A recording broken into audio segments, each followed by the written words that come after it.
가지고 자, 일단 위법성이죠. 어려운 건 없어요. 자, 법령의 범위가 광의설이다라는 거죠. 성문법, 불문법, 일반법 원칙, 이거는 뭐 1편에 배웠지만 이건 당연하죠. 단순한 공서양속, 조리 위반, 이게 문제인데 이걸 제외하는 게 협의설, 조불 협자죠. 근데 이것만이 아니라 엄격한 의미의 법령만이 아니라 인권 존중, 권력 남용 금지, 신의 성실, 공서양속 다 포함하는 이게 광의설인데 판례도 마찬가지예요. 자, 법령 위반이라면 엄격한 의미의 법령 위반뿐만 아니라 인권 존중, 권력 남용 금지, 신의 성실, 공서양속 등의 위반도 포함하여 널리 그 행위가 객관적인 정당성을 결여하고 있음을 의미한다라는 거. 그 다음에 이제 조리상 한계, 조리까지도 포함한다는 거. 그 다음에 위법성 여부는 전체 법질서 차원에서 판단한다. 이것도 제목 갖고 될 거고. 그 다음에 보통 일반의 공무원을 표준할 때 객관적 정당성 상실, 이러면 우리가 과실 표지로 많이 봤던 거죠. 근데 여기는 이제 또 위법성에도 그 표지를 인용하고 있다라는 거. 그 다음에 이제 수지킴 사건이라고 굉장히 유명한 사건인데, 국가정보기관이 살인사건 가해자 남편 윤태식이었는데 자백으로 피해자 수지킴이 북한공작원이 아님을 알게 되었음에도 이를 숨기기 위해 가해자를 구금 협박한 사안인데, 이는 가해자의 신체의 자유, 사생활의 자유 등을 부당하게 침해하는 불법행위이기 때문에 국가는 이로 인한 손해를 배상해야 된다. 그래서 이게 당시 안기부장이었던 장세동이라는 자가 얘가 단순 살인범이라는 거를 알았는데 간첩으로 피해자 수지킴을 간첩으로 끝까지 몰고 간 사건이에요. 이건 아주 국가에 의한 범죄죠. 그 다음에 이제 정신병원의 불법 감금이 이제 또 많이 문제가 되죠. 정신의료기관이 정신질환자를 입원시키거나 입원기간을 연장시키려면 어때요? 일정한 절차를 밟아야 되거든요. 정신보건법 소정의 퇴원심사 청구 등의 절차를 서면으로 통지하여 안내해야 되는데 그렇지 않은 경우, 또는 정신질환자의 퇴원 요구가 있음에도 그 소정의 절차를 거치지 아니한 채 방치한 경우, 이때 입원기간 전체에 대해서 위법한 감금행위로 불법행위를 구성한다는 거예요. 그래서 입원기간 전체, 요게 실제는 안 된 거로 제가 기억하고 있는데, 이거는 입원기간 전체가 위법이다라는 걸, 이거를 안 보면 어때요? 연장 사유가 발생한 이후에만 뭐 그렇다 이러면 이거 틀리다는 거 알아둬야 돼요. 그 다음에 이것도 납득이 안 가는 판례네. 안산시장 내부 고발 사건인데, 불이익한 정보 인사 조치가 인사 대상자에 대해 정신적 고통을 가하는 것으로 불법 행위를 구성하기 위한 요건인데, 공무원에 대한 정보 인사가 법령이 정한 기준과 원칙에 위반하거나 이러면 당연히 위법이죠. 인사권을 다소 부적절하게 행사한 것으로 볼 여지가 있다 하더라도 그러한 사유만으로 그 정보 인사가 당연히 불법 행위를 구성한다고 볼 수는 없고, 이것도 문장이 좀 논리적으로 꼬인 거예요. 법령이 정한 기준과 원칙에 위반하면 이거는 당연히 위법을 인정해야 되는데 그것만 갖고 불법 행위를 구성한다고 볼 수가 없고, 이거는 뭔가 논리적으로 나올 수가 없는 거예요. 법령이 정한 기준과 원칙에 위반하면 위법 당연히 구성해야죠. 그러니까 논리가 꼬였다는 걸 알 수 있는데, 인사권자가 당해 공무원에 대한 보호감정 등 다른 의도를 가지고 인사재량권을 일탈 남용하여 객관적 정당성을 상실하였음이 명백한 정보인사를 한 경우, 정보인사가 우리의 건전한 사회통념이나 사회상규상 도저히 용인될 수 없음이 분명한 경우 이때 위법이다. 이러한 법리는 부패방지법, 이게 국민권익위원회 설치하고 부패방지하고 같이 이제 권익위 소관이죠. 이 법에 따라 다른 공직자 부패 행위를 부패방지위원회 신고한 공무원에 대해 신고행위를 이유로 불이익한 정보인사가 행해진 경우에도 마찬가지인데, 이 안산시 사건이에요. 안산시청 소속 공무원이 시장을 부패방지위원회에 부패 혐의자로 신고한 후, 부방이라고 했는데 지금 국민권익위로 바뀌었죠. 동사무소로 전보된 사안인데, 이거는 사회 통념상 용인될 수 없을 정도로 객관적 정당성을 결여했다고 단정할 수가 없다. 이건 납득하기 어려운 판례예요. 왜냐하면 자기가 자원해서 간 게 아니라면 동사무소에서 시청 가는 이 본청이라 그러거든요. 시청, 도청급 이상을 이걸 본청이라 그래요. 그 지방청에서 본청으로 들어가는 게 인맥과 이게 없으면 못 들어가요. 그 시청에서 내가 시청은 너무 또 일이 많아요. 동사무소는 이제 민원만 처리하면 되기 때문에 좀 그런데 시청, 본청이라고 하는 이 시청, 도청, 그 다음 정부청사 이런 데는 정책 부서기 때문에 어떤 현안이 발생되면은 심지어 몇 달 동안 야근을 해야 되는 이런 일이 비일비재해요. 저도 이제 국가공무원이었기 때문에 일요일 날 포함해서 매일 11시 퇴근했어요. 거의 그 11시 전에 퇴근한 날이 마지막 보직에 사표 낼 때 예산 그 편성 팀장이었는데 마지막에 그때 11시 전에 퇴근한 날이 1년에 며칠 되지를 않았어요. 추석 설날 당일하고 그 이후에 몇 번 정도 열흘도 안 넘었을 거예요.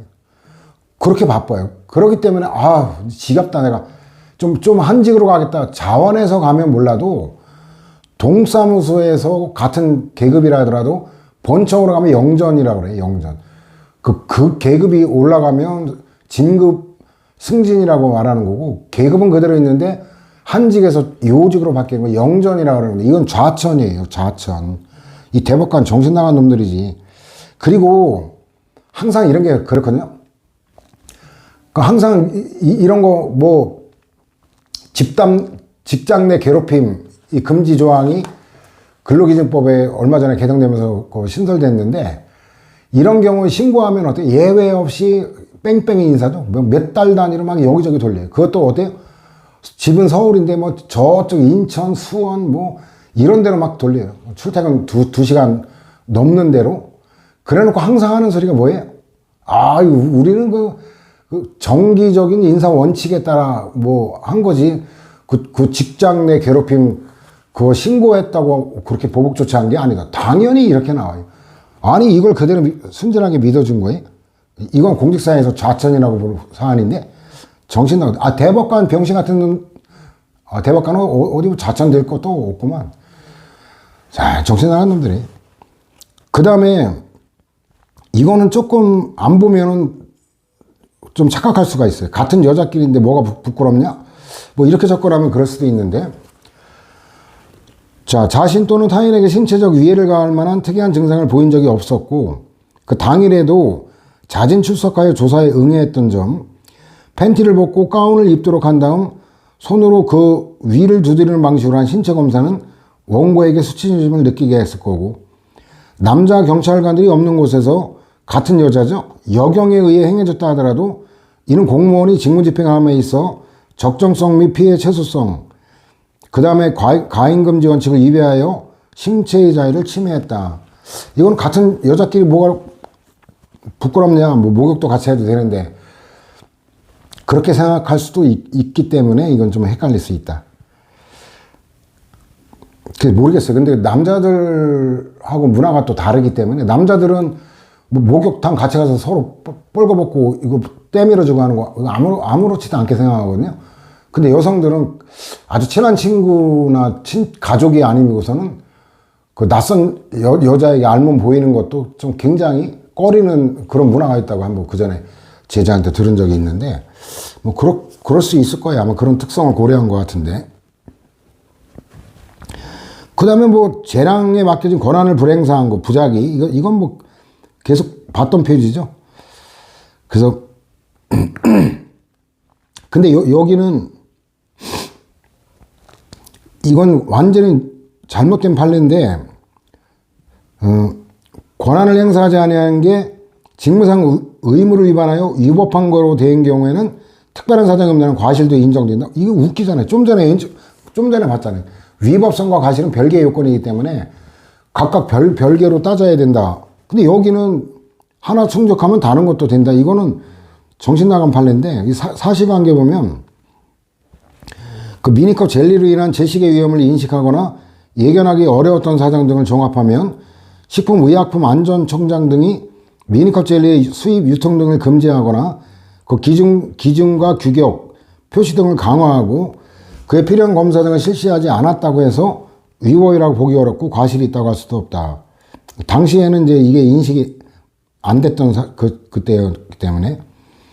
그 다음에 이제 의무 복무 기간을 마친 공군 조종사들 중 전역 희망자가 예년에 비해 크게 증가하자 공군본부가 국가안보 내지 군 전투력 유지에 차질을 초래할 수 있다는 판단하에 전역 희망자 중 비공군사관학교 출신과 생년월일이 앞선자를 우선하여 전역 허가하는 방식으로 전역 제한 처분한 사안인데, 이거는 취업 연령을 고려한 거거든요. 생년월일을 전역 제한자 선별 기준으로 삼은 것은 민간항공사 취업 가능 연령의 하향화 추세로 전역 후 취업 가능 기간을 고려했기 때문이라는 점. 공군조종사의 인력 부족은 국가안보에 공백이 생기는 중대한 결과를 초래할 수 있는데, 전역 제한 처분으로 전역이 지연되는 기간이 1년 정도일 거로 예상되는 점. 이거 몇 년씩 가는 것도 아니고, 그렇기 때문에 위법하지 않다. 저게 이제 관련되는 게 행정행위, 재량행위 때 저 사안을 일부 다뤘죠. 그 군인의 전역 처분인데,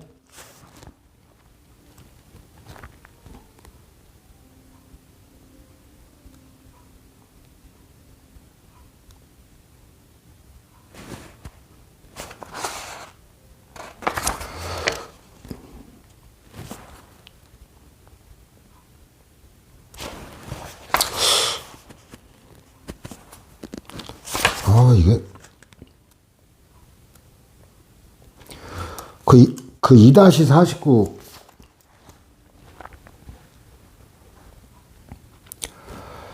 2-49 보면은 그 기속행위라고 해서 그 도표에 보면 5번 있잖아요. 의무 복무 기간을 마친 장기 복무 장교의 전역 허가. 저거하고 연결되는 거죠. 저게 46에서도 봤지만 3-69하고 연결되는데, 일단은 전역을 허가를 무한정 안 하면 위법이에요. 근데 기속행위라 하더라도 무조건 그 기간을 마친 그 날짜에 해야 되는 건 아니다라는 그거하고 연결하면 되는 거고, 그 46에도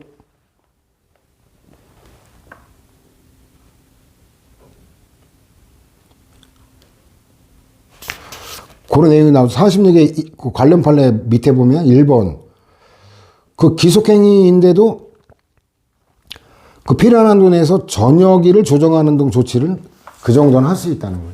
근데 무한정이 기속행위이기 때문에 아예 그냥 거부하고 이렇게 단적으로 해서 무한정 연장할 수는 없다. 이제 그거 하고 연결하면 되죠. 다시 돌아올까요?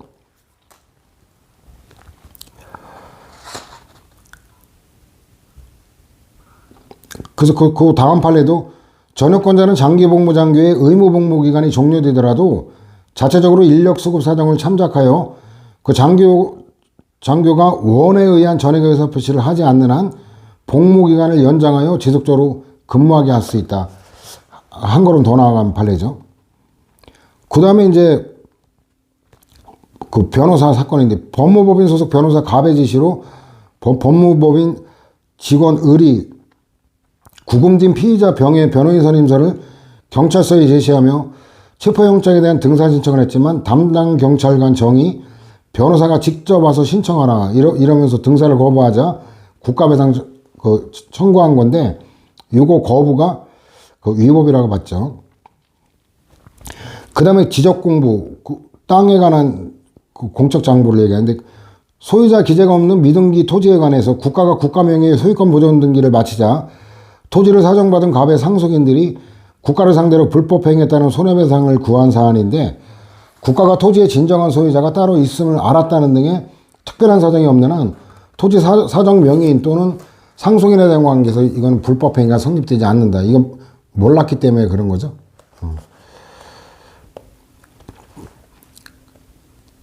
요런 거 관련된 게 앞에서 우리가 봤던 그 공무원이 아니라고 했던 그 부동산 등기 특별조치법, 거기에 따른 보증인이 여기 읽어보면 요런 것 때문에 이제 이게 등재가 안 됐던 이런 땅들을 갖다가 그 막걸리 대접해가지고 허위 보증하게 해가지고 그 마을 땅 전체 중에 반 정도 가로챈 놈들이 수두룩하게 많았어요. 그래서 요거 사실관계 한번 읽어보면은 그런 혼란한 상황에서 이런 걸 주워먹은 놈들.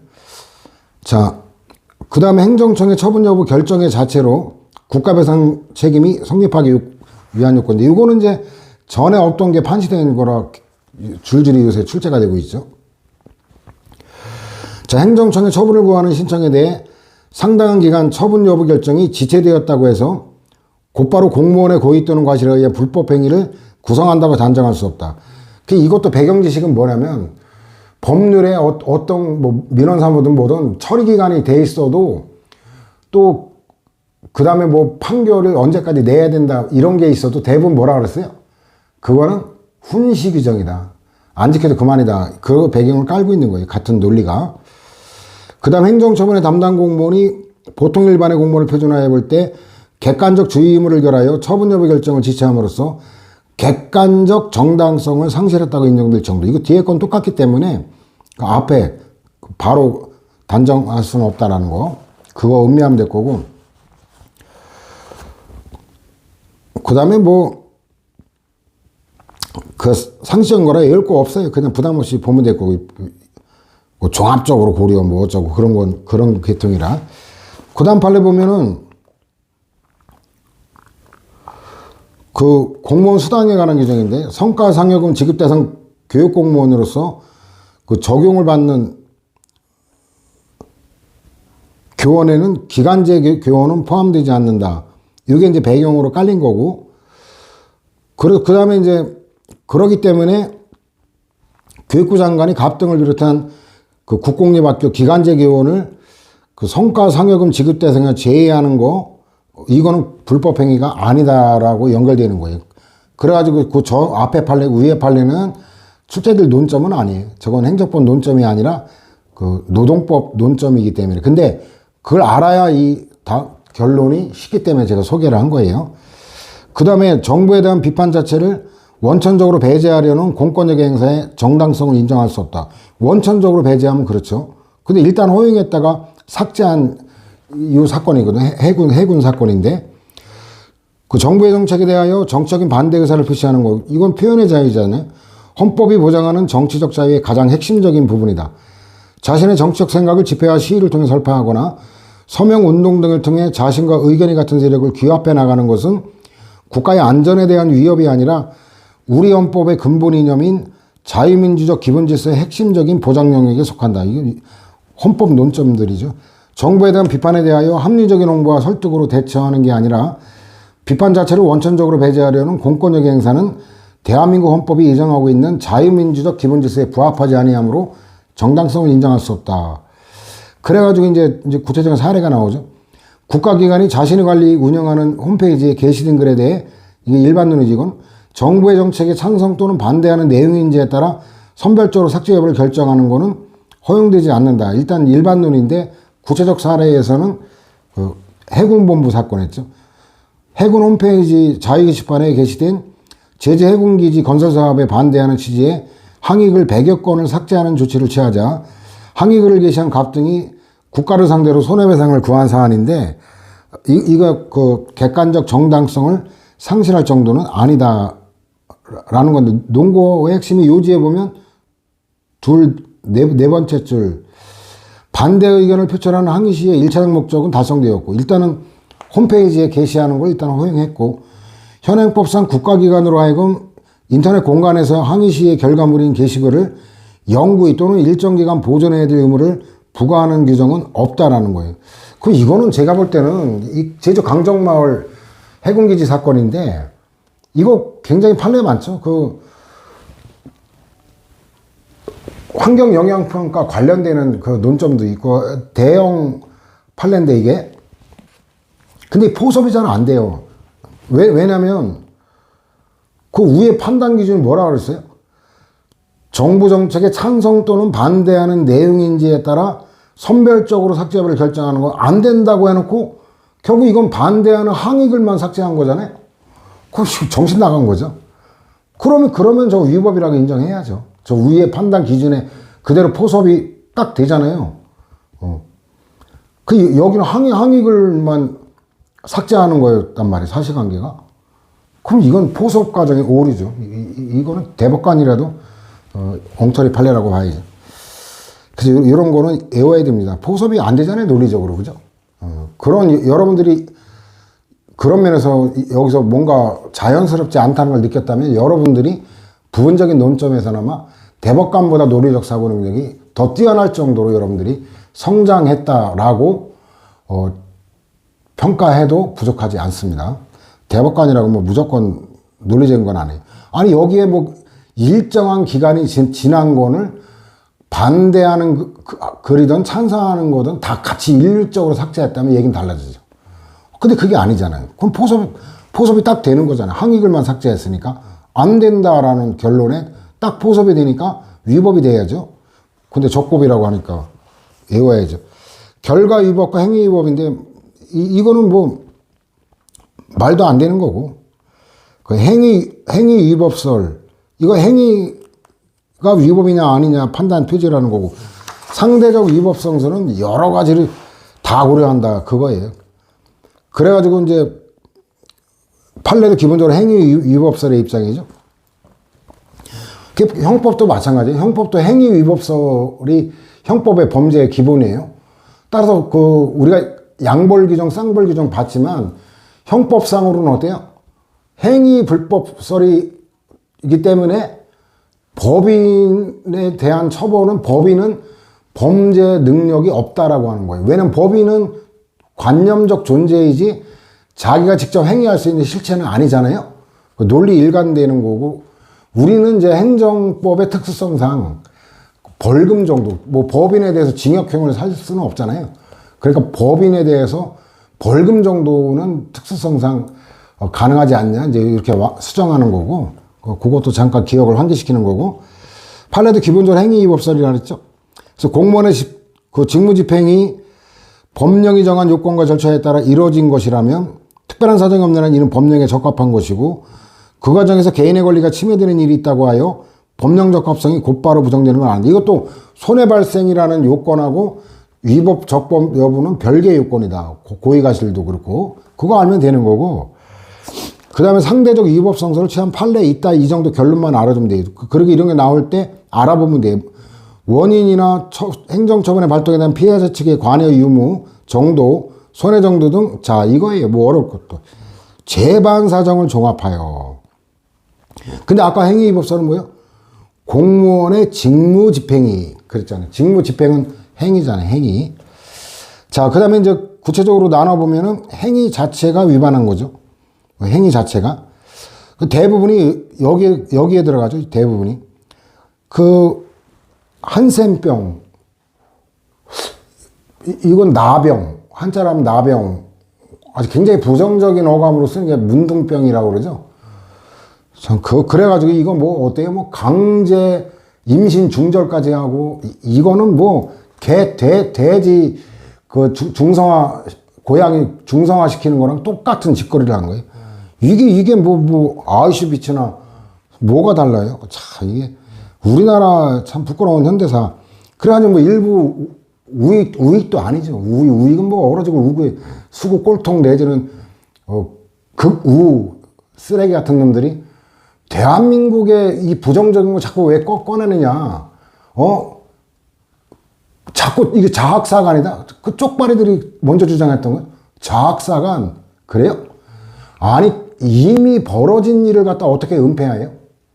이미 벌어진 거예요. 이미 벌어진 거를 반성하고 미래로 나아가는 게 오히려 국가의 존엄을 높이는 것이지, 독일같이 그 쪽발이나 우리같이 어때요? 그 과거사 하나 제대로 청산도 못하고 이런 병신 같은 짓거리를 하니까 어때요? 외국에서 볼 때 솔직히 까놓고 뭐예요? 위안부 문제? 뭐 역사 왜곡 문제? 아니 니네 나라 대한민국, 니네 나라 왜곡된 역사도 바로잡지 못하고 그걸 갖다가 또 박근혜 때 역사 왜곡된 수정주의 사관 가진 찌꺼기들로 역사를 왜곡하려고 했고, 식민장제를 아직도 청산 못하고 있잖아요. 정치, 경제, 사회, 문화, 교육 모든 분야의 친일파들이 다 지금도 장악하고 있죠. 그 병신같이 친일파, 친일잔재 청산도 못하는 것들이 뭔 얼어주고 일본에 대해서 요구하느냐. 외국에서 그렇게 보는 시각이 할 말이 없죠. 이 과거를 청산하고 반성하고 미래로 나아가는 게 국격을 높이는 거예요. 독일이 그렇지 않습니까? 그 끔찍한 말살, 인권 유린을 자행했던 그 불법 국가가 완전히 과거와 단절하고 과거를 청산하고 사죄하고 미래 교육에 반영하면서 국격은 그렇게 높아지는 거예요. 그리고 왜 과거에 집착하느냐? 이 한일 역사 문제는 단순한 과거의 문제가 아닙니다. 지금 현재까지 연결되어 있는 문제예요. 이거를 청산하지 않고 미래로 나아갈 수가 없기 때문에 우리가 청산하자고 하는 것이지, 이게 청산을 안 하고도 우리가 미래로 나아갈 수 있다면 집착이 맞겠죠. 그런 문제가 아닙니다. 과거의 문제가 아니에요. 현재까지 연결되어 있는 과거이기 때문에 미래로 나아가는데 발목을 잡는 사안이기 때문에 청산하지 않으면 안 된다. 지금도 친일 행위 낱낱이 지금도 역사적 기록을 살펴서 조사하고 기록에 남겨야 되고 교육에 반영한 이런 것들 끊임없이 해야 되는 이유거든요. 그래서 잠시 흥분했는데, 아니 이 씨발 개돼지란 말이 이 정관 절제 수술? 너는 이거 완전히 히틀러가 한 짓과는 똑같잖아. 너는 인간 쓰레기고 이 우리 민족의 우수성에 반하는 놈이니까 너는 애를 낳으면 안 돼. 정관 절제 수술. 또 임신한 여자 이거 임신 중정 낙태 수술. 이 말이 안 되죠, 이건. 이 결론은 뻔해요. 헌법상 신체로 훼손당하지 아니할 걸, 이 신체의 자유하네. 태아의 생명권 등을 침해하는 행위고, 행복을 추구하는 권리는 물론 인간으로서의 존엄과 가치, 인격권 및 자기결정권, 내밀한 사생활의 비밀 등을 침해하거나 제한하는 행위 분명하다. 당연하죠. 더군다나 침해 행위가 정부의 정책에 따른 정당한 공권력 행사라고 인정받으려면 법률에 그에 관한 명시적 근거가 있어요. 법률로 당연하죠. 이 침해가 신체 완전성을 침해하고 인간의 존엄과 가치란, 이걸 침해하는 게 법적 근거 없이 된다? 말도 안 되고, 법적 근거가 있더라도 과잉금지 원칙에 위배되지 않아야 되고, 침해행위 상대방이 항센인들로부터 사전에 이루어진 설명에 기한 동의가 있어야 된다. 용어까지 또 써졌네, 영감들이. 자, 당연히 어때요? 불법행위가 성립한다. 당연한 거고, 그 다음에도 결론은 다 똑같아요. 불법행위 인정. 그 다음에 수사기관이 법령에 의하지 않고 처분 등으로 변호인의 접근 교통권을 제한할 수 없다. 이것도 기본권이잖아요. 변호인 선임하고 하는 거. 그러기 때문에 당연히 법적 근거를 요한다는 건 이건 외우지 않아도 뻔하고. 그 다음에 피의자 등이 헌법상 변호인의 조력을 받을 권리, 의미와 범위를 정확히 이해하면서도 이성적 판단에 따라 자발적으로 그 권리를 포기한 경우 변호인의 접견이 강제될 수는 없죠. 이걸 원할 때 함부로 침해할 수도 없지만, 나 돈 없으니까 변호사 안 쓴다. 강제할 수는 없죠. 위와 같은 요건이 갖춰지지 않았는데도 수사기관이 접견을 허용하지 않는 경우 이때는 국가배상 책임이 인정되죠. 그 다음에 이제 북한에서 태어나고 자란, 이게 또 이명박 정권 때 있었던 거 아니에요. 이래가지고 어때요? 지금 국민의힘 계열에 대해서 제가 적대적인 이유가, 과거 군사정권의 인권 유린이 났던 그 역사를 계승하는데 단절을 한다면 적대적인 이유가 없어요. 근데 보세요. 정권이 바뀌자마자 다시 옛날로 돌아가잖아요. 인권 유린, 이명박, 박근혜. 그 다음에 지금 윤석열, 두고 봐야 알겠죠. 얘는 독재를 옹호한 친구는 아니니까. 근데 굉장히 지금 우려를 하고 있긴 하지만, 이게 민주화 됐다고 했다가 저쪽 계열의 정당으로 권력이 넘어가자마자 발생된 인권 유린 사건이에요. 간첩 조작 사건, 군사정권 때나 있었던 일이 문민정부에서 버젓이 일어나고 있다. 참 끔찍한 일이죠.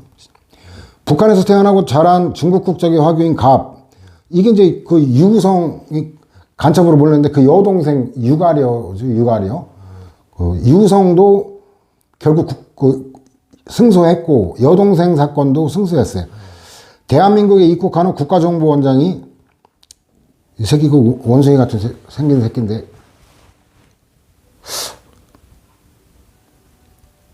서울시 행정부 출신인데 서울시의 명박이라는 자가 서울시장 할 때 그때 이제 신임을 얻어가지고 대통령이 되면서 국가정보원장.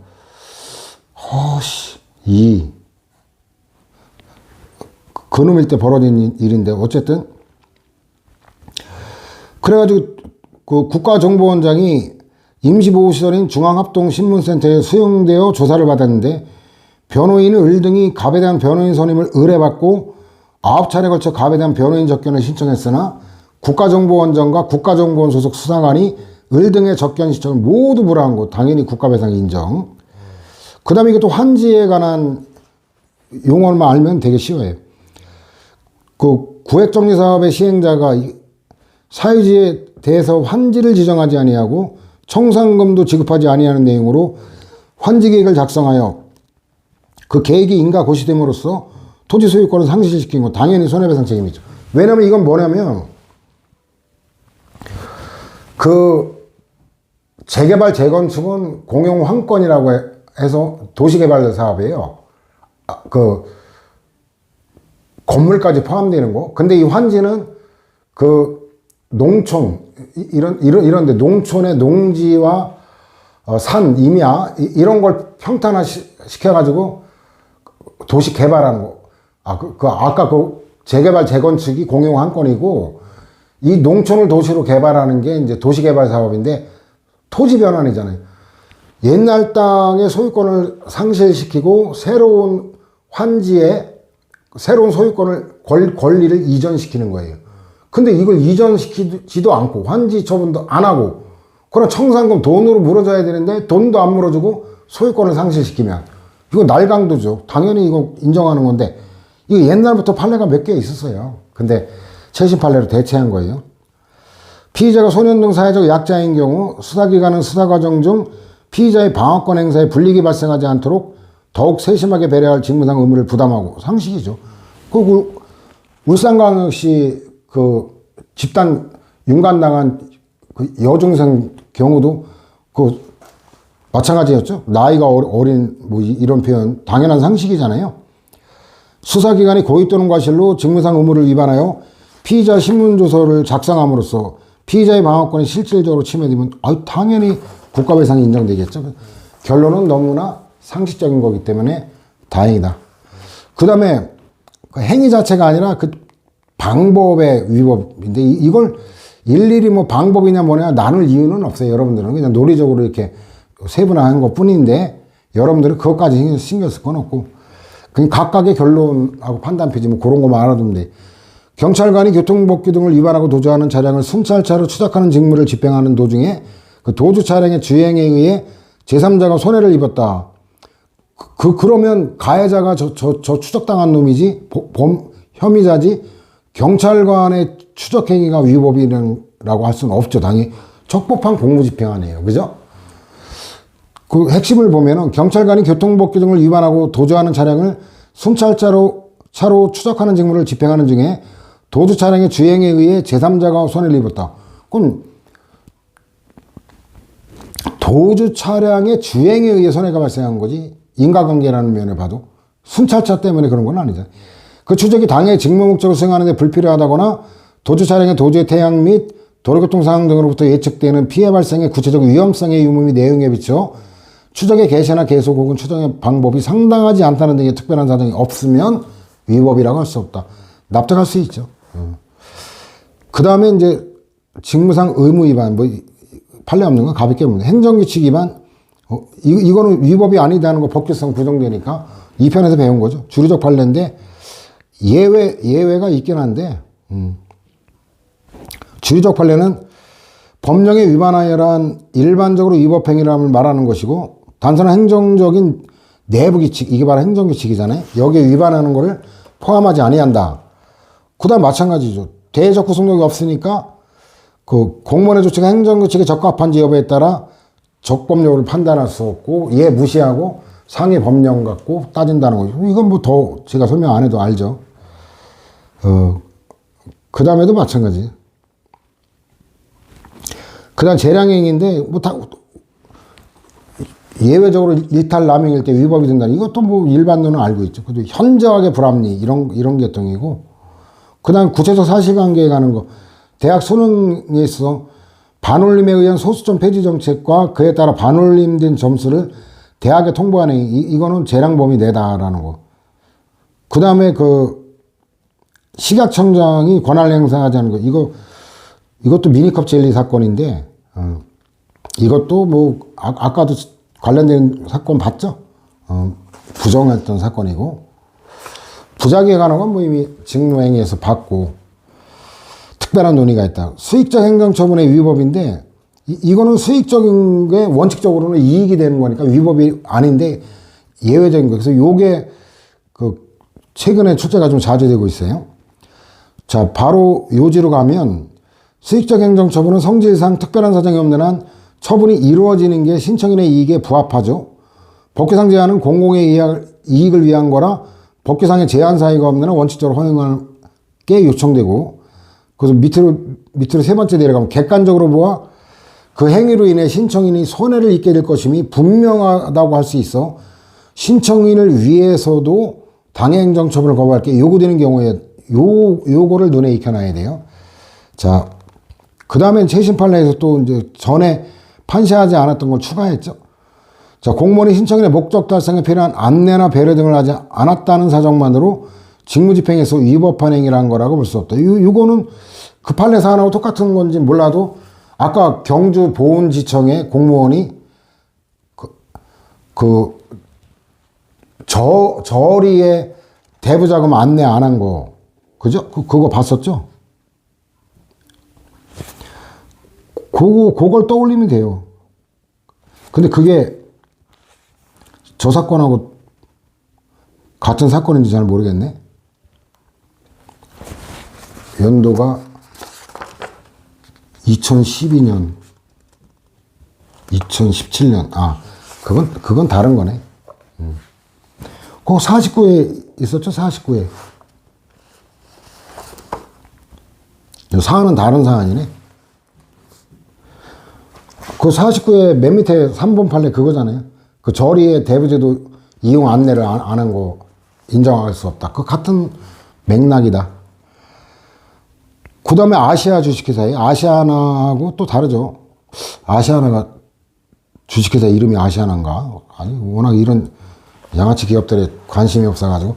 하여튼, 그 서울특별시 강남구의 하천부지에 잔디실험연구소를 설치하는 내용이 포함된 사업계획서를 제출하면서 하천 점용허가, 이건 하천은 공적인 물건이기 때문에 공물의 계속적 사용이 점용이라 그랬죠. 점용자, 매립자, 인용자 이런 게 계속적 사용의 표지라 그랬죠. 이건 공물에 관한 특권이기 때문에 특허다라는 거, 허가라는 말이지만 신청하여 점용허가를 받은 후 하천부지에 컨테이너를 설치했는데 그 강남구가 하천부지가 개발제한구역에 해당함에도 그 개발행위 허가를 받지 않은 채 컨테이너를 설치했다는 이유로 하천점용허가를 취소한 사안인데 손해배상 책임을 인정한 거죠, 이건. 그 다음에 뭐 일일이 외울 거 없죠. 위법성만이 아니라 공무원 이 요건 모두를 다 원고가 입증해야 되는 거고, 그죠? 뭐라 정리하면 돼요. 그 다음에 이제 이걸 완화시키자. 그 이름 추정의 법리 입증 책임의 전환 학설에선 거론되는데 판례는 인정하지 않고 있다. 성결 문제는 이미 봤던 거라 넘어갑니다. 그 다음에 형사책임과 국가배상 위법성 문제가 다르죠.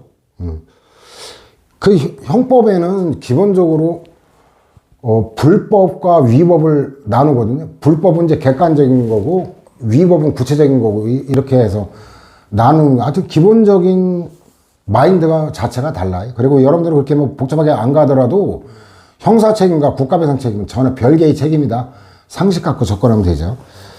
불법 행위에 따른 형사 책임은 사회의 법질서를 위반한 행위에 대한 책임을 묻는 거로 행위자에 대한 공적인 제재를 그 내용으로 함에 비해 민사 책임은 타인의 법익을 침해한 데 대해 행위자 개인적 책임을 묻는 거로 피해자에게 발생한 손해 전부 돈 물어주는 걸 내용으로 하는 거고, 손해배상제도는 손해의 공평 타당한 부담을 지도 원리로 하는 것이므로 형사상 범죄를 구성하지 아니하는 침해행위라 하더라도 민사상 불법행위를 구성하는지 여부는 형사책임과 별개의 관점에서 검토해야 된다.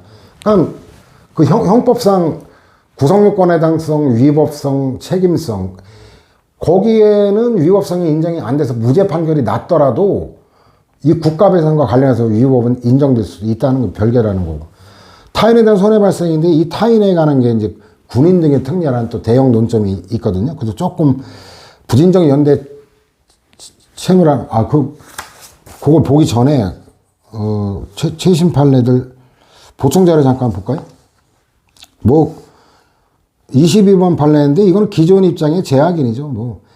객관적 정당성을 이런 거니까 객관적 주의 의무 소홀 이런 거 기존 입장의 재확인이죠. 그 다음에 그 집회 시위에 관한 해산 명령에 관한 거죠. 그래서 이거는 뒤틀어 낼 건 없으니까 외우려고 할 거 없이 눈으로 가볍게 보면 돼요. 자, 집시법에 폭행, 협박, 성계, 방화 등으로 질서를 유지할 수 없는 집회 또는 시위의 경우에는 해산을 명할 수 있도록 정하고 있고 법적 근거가 있죠. 그 다음에 집회 시위의 경우 많은 사람이 관련되고 시위 장소 주변의 사람이나 시설에 적지 않은 영향을 줄 수 있으므로 집회 장소에서 예상치 못한 행동이 발생했을 때 경찰 공무원이 집회를 허용할 것인지는 많은 시간을 두고 심사숙고하여 결정할 수 있는 게 아니고 당연한 거 아니에요. 이거 긴급한 거 상식적인 거잖아요. 뒤틀어 내봐야 뻔히 보이잖아요. 현장에서 즉시 허용 여부를 결정하여 이에 따른 조치를 신속하게 취해야 할 사항이다. 깔아놨는데 이게 뭐냐면 이제 쌍용 자동차 노동자들이 어때요? 엄청나게 공권력의 그 진압으로도 사망하고 안타깝게 많이 또 복직이 몇 년간 안 되고 하면서 생활고에 힘들어하면서 자살하고 하면서 그 대한문 덕수궁 그 대한문 앞에 분향소를 설치했던 참 안타까운 그 사건이거든요. 이게 갑등이 그들이 속한 단체가 개최한 집회와 기자회견에서 있었던 을등 경찰의 집회 장소 공과 행위와 을의 해산 명령이 위법한 공무집행에 해당하고 이로 인해 집회의 자유가 침해되었다며 국가 을을 상대로 손해배상을 구한 사안인데 재반 사정에 비춰 위 정거 행위와 해산 명령이 객관적 정당성을 잃은 거로 볼 수 없다. 그래가지고 그냥 그렇게 여러분들 밑에 거 사실관계 읽어보면 될 거고.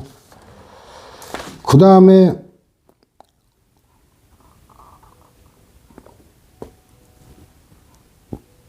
그 9번 판례 보면 이것도 마찬가지. 아까 환지도 안 하고 청산금도 안 준 거하고 유사한 사건인데 공익사업 시행자가 토지 소유자와 관계인에게 보상액을 지급하지 않고 승낙도 받지 않은 채 공사에 착수하면 이거는 불법이에요. 그래서 이 관련되는 논점은 손실보상에서 다루게 되기 때문에 이 공사하려면 먼저 그 보상액 지급을 하도록 되어 있어요. 그 다음에 이제 81쪽에 판례 번호가 누락된 거 정호표에도 반영했는데 그렇게 하는 거고. 자, 다시 돌아올까요?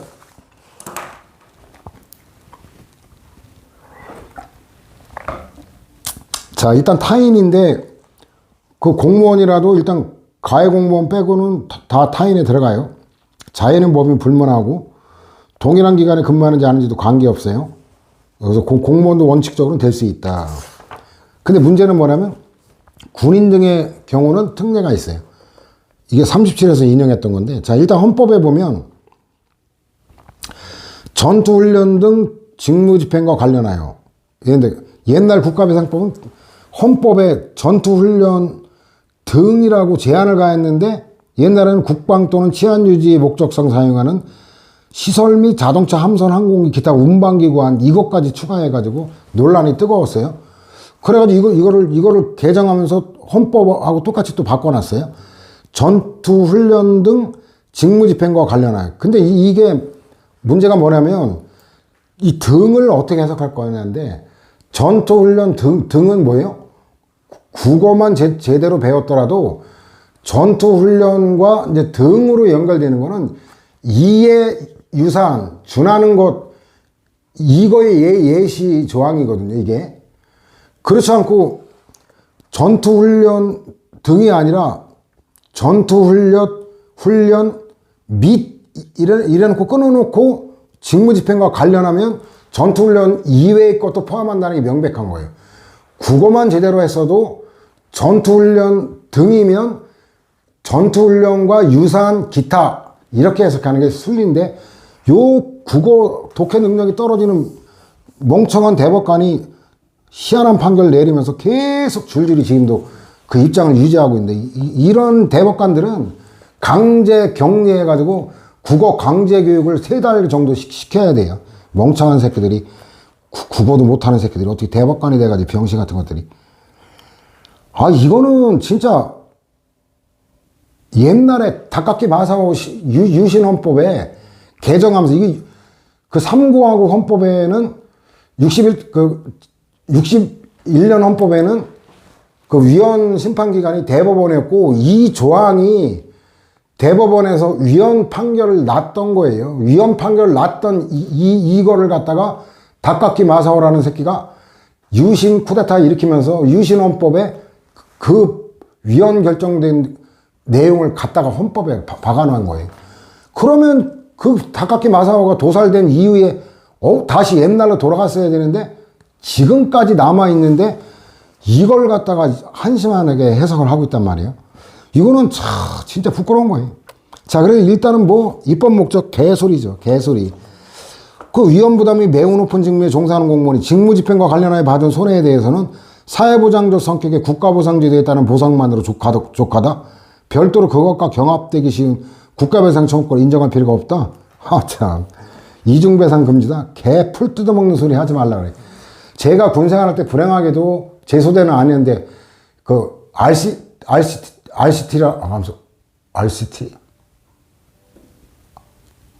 RCT지? 연대 전투단 훈련? 연대 지원배속 부대까지 포함하는 규모의 이제 하는, 저는 이제 연대장 화기 중대 소대장이었으니까 106mm 무반동 대전차 화기거든요. 그랬는데 그 강원도 홍천 그쪽으로 이동해서 거기서 이제 연대 전투단 훈련을 했는데 거기 이제 주야간 훈련이 이어지니까 그 박격부 소대 운전병이 졸음운전해가지고 낭떠러지로 그 좁은 길에서 야간에 졸리다고 히터 틀어놓고 추우니까 히터 틀어놓으니까 따뜻하지. 밤이니까 졸리지, 피곤하지. 결국 졸음운전하다가 그 굴러가지고 4.2인치 박격포 판에 병사 한 명이 깔려가지고 죽었어요. 그때 무전하는데 사고 발생 했는데 설마 했더니 우리 중대에서 완전히 뭐 그 난리가 났죠 이제. 막 그래가지고 이제 그 소대장 이 유족을 만날 수가 없잖아요. 그 선임 소대장이 저한테 중대장이 부탁을 하더라고요. 그 장례 치를 때도 장례 그 위원장을 내가 좀 맡아달라고 해서 뭐 당연히 그래야지. 그 소대장이 뭐 어떻게 그걸 하겠냐고 유족한테 맞아 죽지.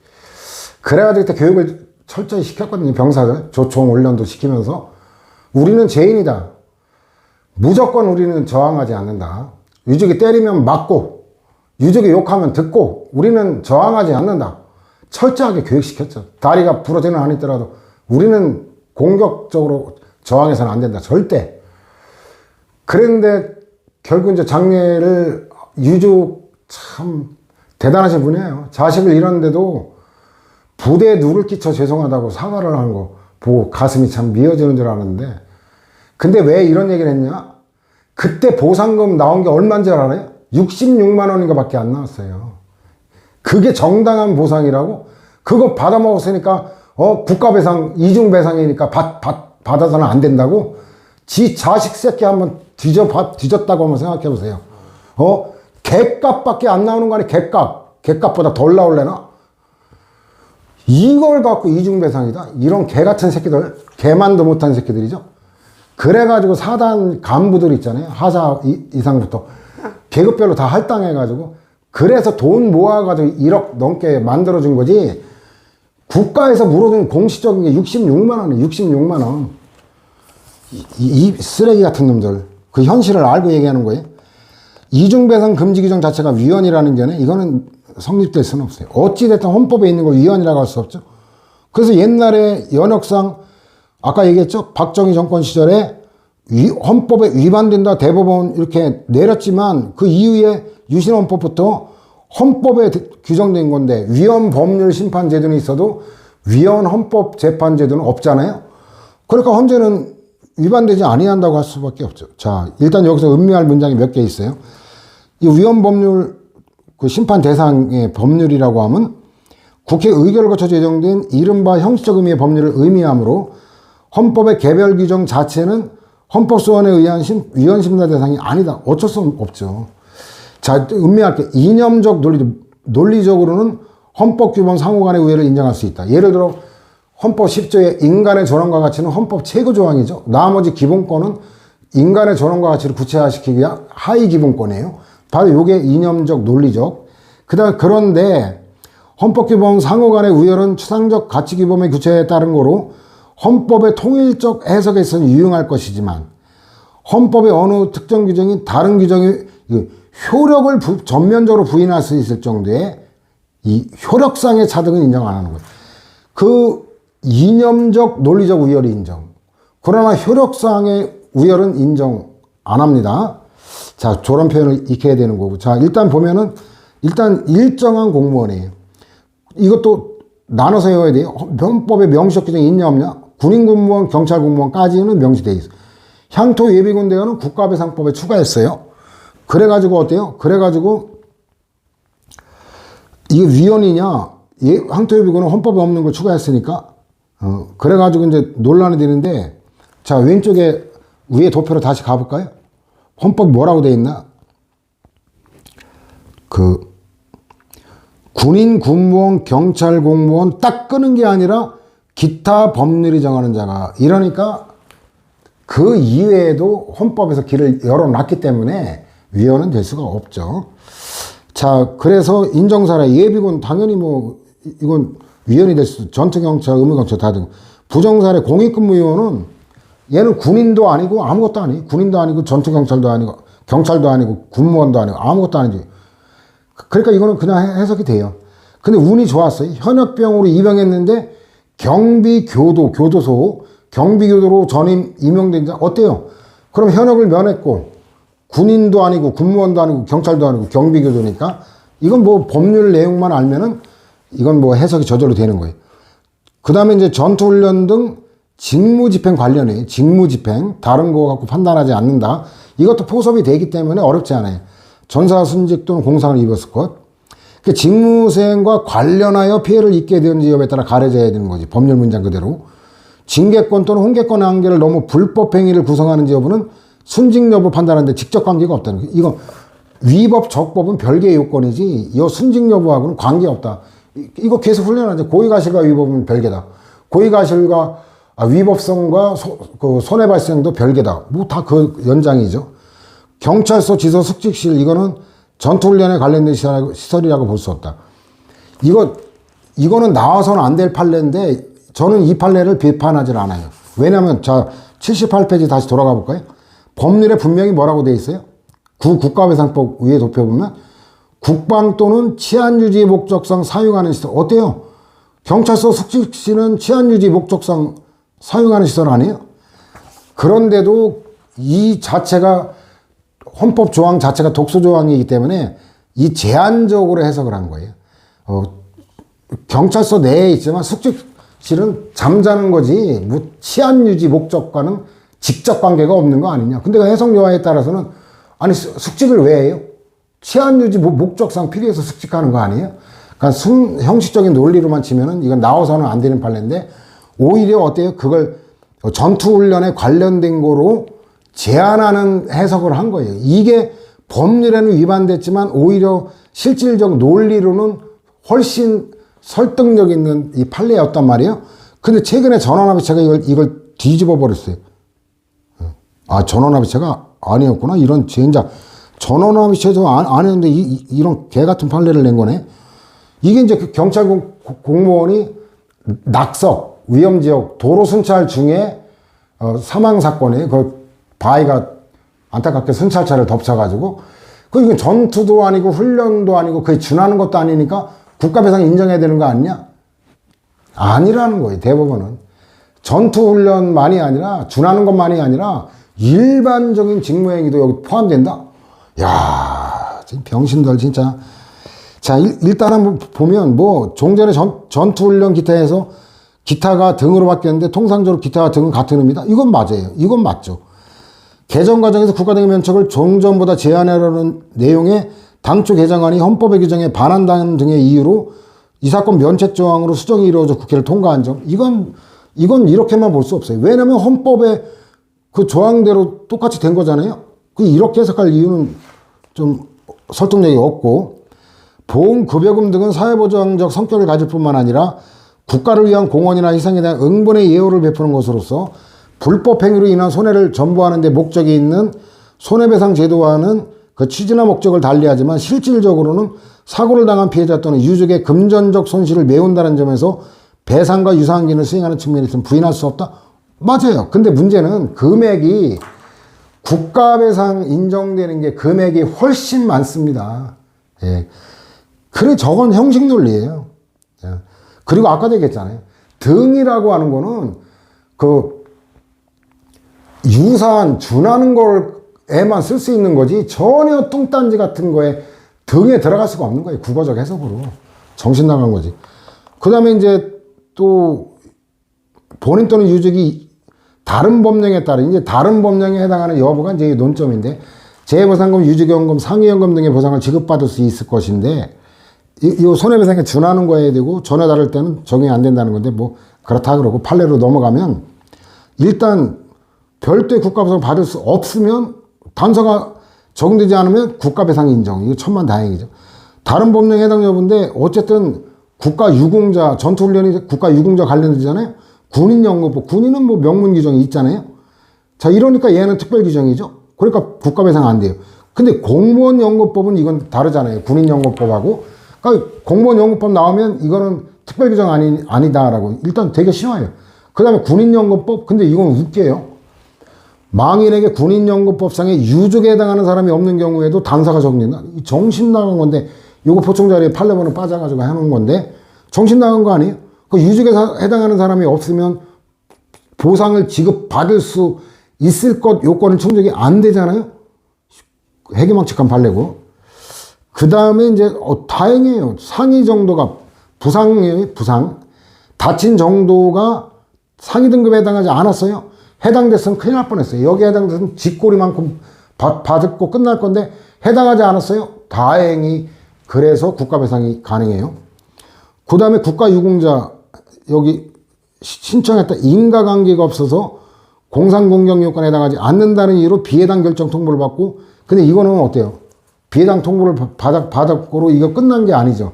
이게 끝났으면 특별 규정이 아닌데 불복했더라면 구제가 될 수도 있었기 때문에 불복하지 아니한 후에 이걸 청구한 경우 시효 완성된 경우 이거는 안 된다는 거예요. 왜냐면 그 불복했더라면은 저 국가유공자 그 인정받을 수도 있었다. 그 가상 갖고도 국가배상 부정. 아니 그 실질적으로 위헌 조항인데 뭐하러 이렇게 피해자에게 불리하게 확장을 해석을 하냐 말이에요. 대법관들 정신 나간 놈들. 그 다음에 단서에는 일체의 걸 부정하니까 위자료, 정신적 손해가 가는 위자료 청구도 할 수 없다. 이거는 어쩔 수 없죠. 예. 이거는 뭐 달리 해석할 수가 없는 건데, 아까 5번 같은 경우, 3번 같은 경우, 그거는 왜 피해자에게 불리하게까지 확장 해석하는지 나는 이해가 안 가는데, 그 다음에 7번, 군인, 국가유공자, 이 말 나오면 끝이죠. 그 다음에,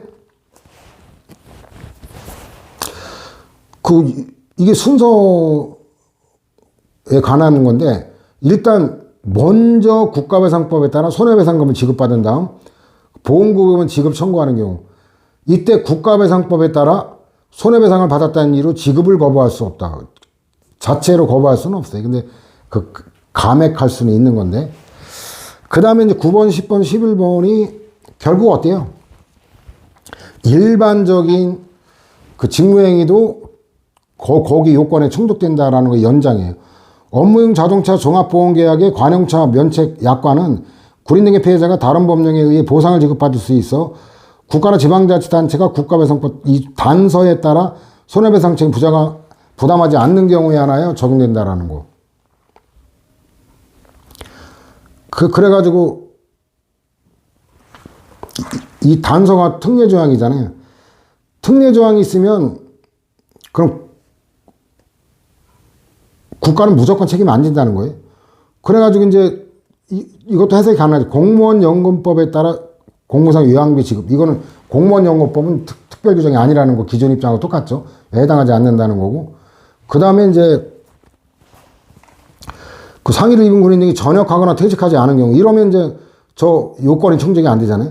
업무용 자동차 종합보험계약이 관용차 면책약관이 적용될 수 없고, 이는 그 국민의 생명 재산 보호와 직접적 관련이 없는 직무수행, 아까 저거 판례의 연장이죠. 전역하거나 퇴직하지 않은 경우도 마찬가지다라는 거예요. 그러니까 이거는 결국 경찰 공무원이 국가배상을 못 받은 거예요. 자동차 사고로 인해서 보험회사로부터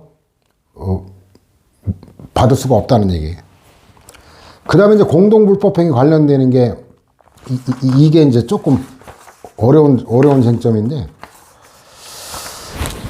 시간이 참 애매하는데, 일단 여기까지 보고 마무리합시다. 아까 배가 고파서 요건을 다 끝냈어야 되는데, 시간, 어쨌든 애매하게 됐네. 이 어떤 문제냐면, 일반 국민이 직무집행 중인 군인과 공동불법행위로 직무집행 중인 다른 군인에게 공상을 입히고서 피해자에게 자신의 귀책 부분을 넘어 손해를 배상한 후 공동불법행위자인 군인의 부담 부분에 관하여 국가에 대해 구상권 행사할 수 있냐. 이게 다 군인끼리거나 민간인끼리나 아무 문제 없어요. 다 군인끼리, 이게 공동불법행위자가 군인끼리였다면 특례에 따라 못 받는 거로 끝나요. 둘 다 민간인이었다면 특례가 적용이 안 되니까 어때요? 민법의 그 규정 그대로 해결하면 끝나요. 760조에 따라. 근데 이거는 군인하고 민간인이 공동불법행위자가 되는 특수한 사안이에요. 그래서 이거는 그 보충자료 7페이지 보면 공동불법행위 책임인데, A가 공동불법행위자인데 얘는 돈이 있어요. 유자력자. 자금 능력 줄임말이에요. 얘는 자금 능력이 있어요. 손해배상할 수가 있다는 얘기죠. 근데 B가 공동불법행위자인데 얘는 돈이 없어요. 과실비율이 5대5라고 전제했을 때 C가 피해자인데 손해 1억이다. 계산하기 쉽게. 그러면 헌재결정이나 민법 760조에 따른 부진정 연대채무에 따르면 어떠냐? 가해자에게 전액 배상 책임 인정하고, 그 다음에 내부적으로 어때요? 자기 부담 부분에 해당되는 거 빼고 나머지 구상권 청구할 수 있어요. 그럼 A도, 가해자 A도 C에게 1억 배상 책임, B도 C에게 1억 배상 책임. 그렇다고 뭐 양쪽에 2억을 다 받아 먹을 수 있다는 건 아니에요. 배상 책임이, 법적 책임이 있다라는 거예요. 그래서 어느 한쪽으로부터 전부를 받거나 일부씩 받아서 1억이 되면 더는 못 받는 거예요. 이중으로 받는다는 건 아니고. 둘 다 배상 책임인데, A가 그럼 돈이 있으니까 일단 1억 다 배상했는데 B는 돈 없으니까 얘는 배상 지금 지급하지 못했죠.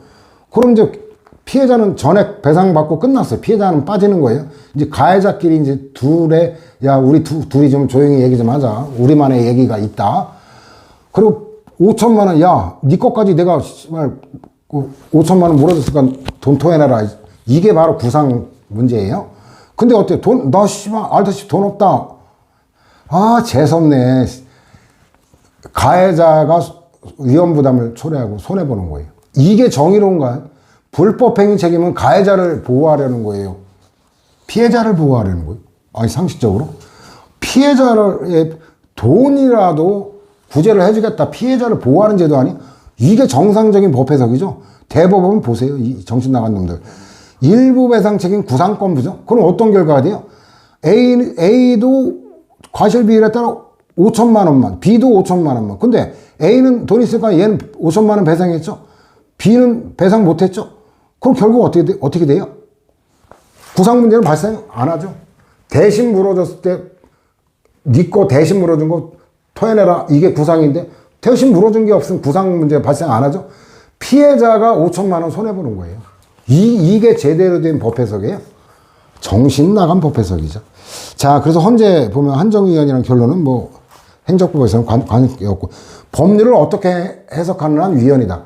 한정위원. 법률을 이렇게 해석하는 한 합헌이다. 한정합헌. 이건데 대법원은 인정 안 합니다.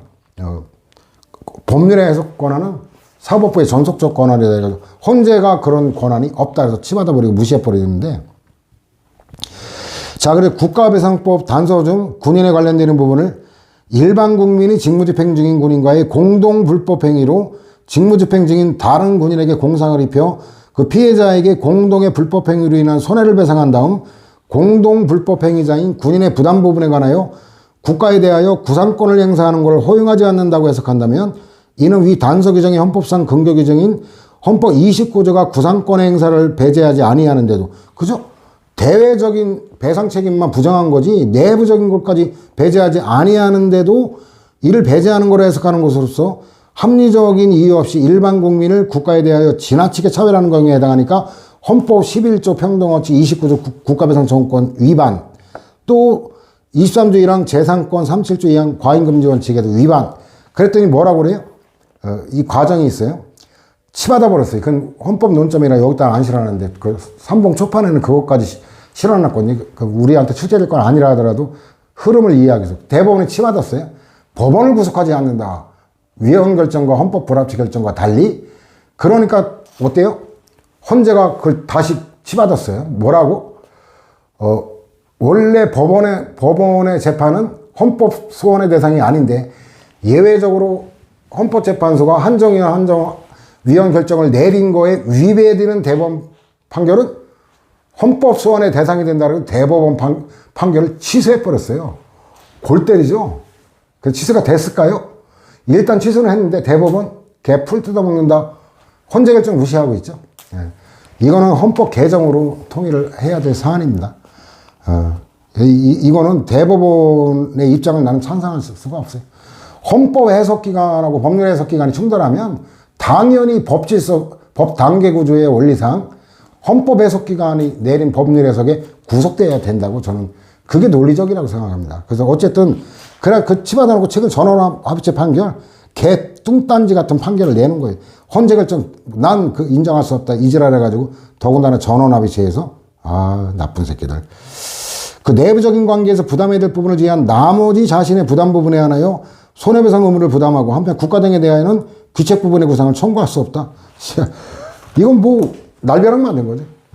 이 판결 얘는 상관없어요. 근데 이 판결에서는 그 당연히 어때요? 구상권 행사할 수 있다고 믿고 보험회사가 민간인 거기 보험회사가 다 물어줬어요.